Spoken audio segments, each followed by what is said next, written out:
ओम नमः शिवाय मित्रों, हमारे चैनल के अंदर आपका स्वागत है।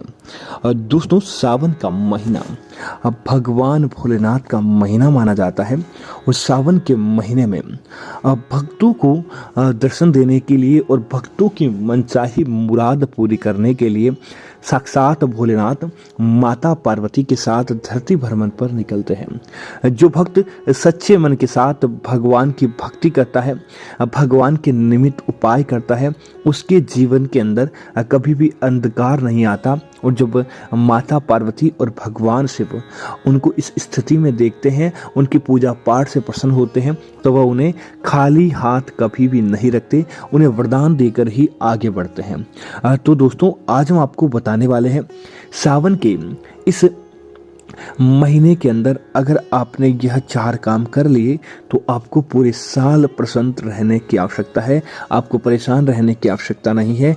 आपके जीवन के सारे दुख भगवान से और माँ पार्वती दूर करते हैं और आपको खुशियां देते हैं। तो दोस्तों, बात करते हैं उन कामों की। आगे बढ़ने से पहले आपसे निवेदन है, वीडियो के कमेंट बॉक्स के नीचे हर हर महादेव जरूर लिख दें ताकि ऐसी जानकारी आपको मिलती रहेगी। दोस्तों, सबसे पहला, सावन के प्रत्येक सोमवार को आपको भगवान भोलेनाथ के मंदिर जरूर जाना चाहिए। दोस्तों, वैसे आप अपने घर के अंदर पूजा पाठ करते ही हैं, लेकिन मंदिर के अंदर जो मन को शांति प्राप्त होती है, मंदिर के अंदर जाने के बाद जो हमारे जीवन के जिसे कहा जाए, हमारे ग्रह स्थिति कहा जाए, वह अपने आप ही बदल जाती है।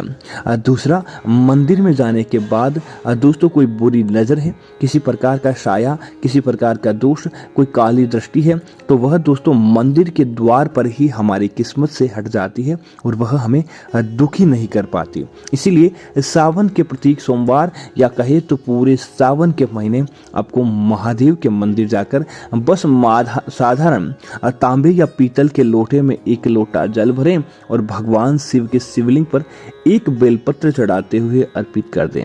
यह काम तो दोस्तों आपको करना ही करना है। दूसरा, दोस्तों कहीं बाहर क्या हो जाता है, लाख प्रयत्न करने के बाद भी हमारी किस्मत साथ नहीं देती, तो हम सोचते हैं कि आखिर ऐसा क्यों है।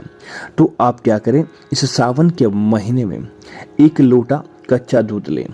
दोस्तों, पूरा आपको 1 लोटा कच्चा दूध लेना है। तांबे के लोटे में या पीतल के लोटे में आपको वो कच्चा दूध भर के रखना है। उसके बाद क्या करें दोस्तों, उस लोटे के ऊपर एक ओम का चिन्ह बनाएं, तो उसके दूसरी तरफ आपको एक स्वास्तिक का चिन्ह बनाकर उसके ऊपर आपको एक लाल धागा बांध देना चाहिए। उसके बाद दोस्तों उस लोटे को आप अपनी हथेली के अंदर लें और मंत्र बोले, ओम नमः शिवाय, ओम नमः शिवाय, इस प्रकार का मंत्र बोले। और उसके बाद क्या करें, आपके माथे से 9 बार आपको ओसारना चाहिए ताकि आपके नवग्रह की शांति मिल जाए। और इस को लोटे को अपने माथे से घुमाते समय आपको जिस प्रकार घड़ी घूमती है एंटी क्लॉकवाइज आपको उसी प्रकार से घुमाना है। और उसके बाद आप भगवान से अपनी ग्रह स्थिति मजबूत करने की प्रार्थना करें। और उसके बाद उस लोटे को रात को सोते समय अपने सिरहाने आपको रख देना चाहिए। दोस्तों, इस बात का जरूर ध्यान रखें। उसके बाद अगले दिन उठकर आपके जो नहाने वाला पानी होता है, 2 बूंद दोस्तों आपको उस लोटे दूध से लेकर अपने नहाने वाले पानी के अंदर डालनी है, ताकि आपका ग्रह, सबसे मुख्य सूर्य ग्रह बीच में आ जाता है, जिसकी वजह से आपके सारे ग्रह स्थिति अपने आप ही मजबूत होने लगती है। तो आप सबसे पहले नहा के उसके बाद दोस्तों उस लोटे जल को, कच्चा दूध है जो आपने लिया है, उस कच्चे दूध को आप ले जाकर आपके आसपास कहीं भी शिवलिंग है, भोलेनाथ का मंदिर है, तो वहां पर जाकर एक धतूरा, एक मदार, एक बेलपत्र और एक कनेर, इन 4 पत्ते या इनके फूल हो तो इनको ले जाकर भगवान भोलेनाथ को अर्पित करें और ग्रह स्थिति मजबूत करने की प्रार्थना करते हैं। तो दोस्तों, आपका काम निश्चित तौर पर बन जाता है, भोलेनाथ की सकारात्मक दृष्टि आपके ऊपर रहती है।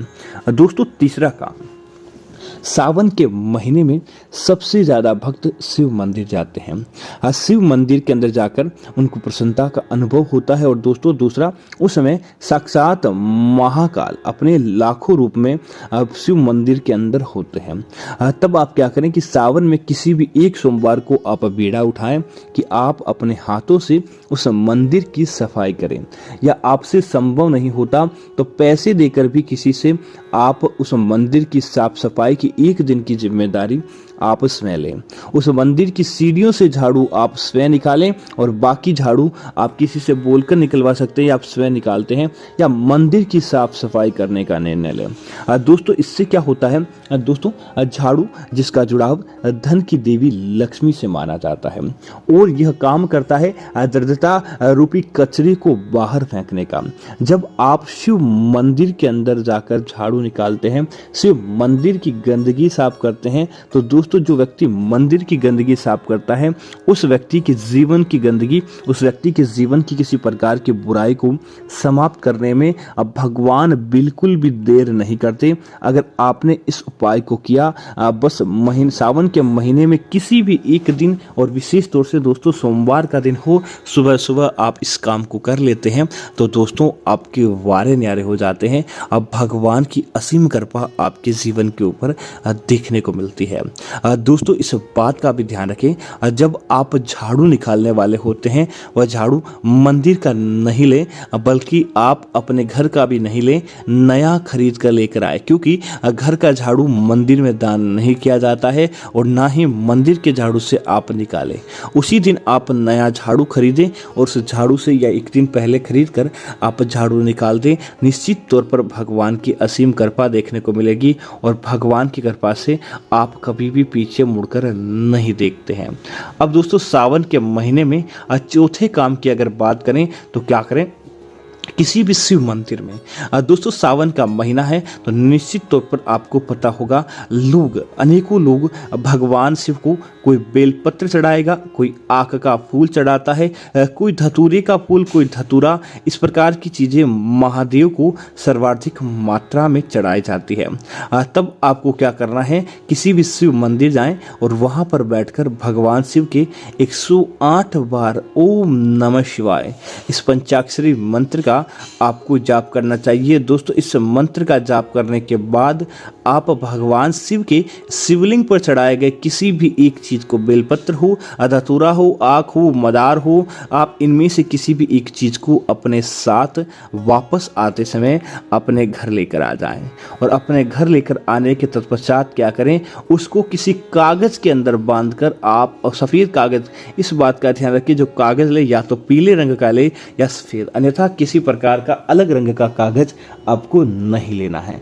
अब उस कागज के अंदर बांधने के बाद दोस्तों उसे अपने घर की तिजोरी, अलमारी, धन रखने के स्थान के अंदर रख लेंगे, तो दोस्तों सदैव वहां पर धन रहता है, धन के अंदर बरकत देखने को मिलती है और आपका काम आसानी से बन जाता है।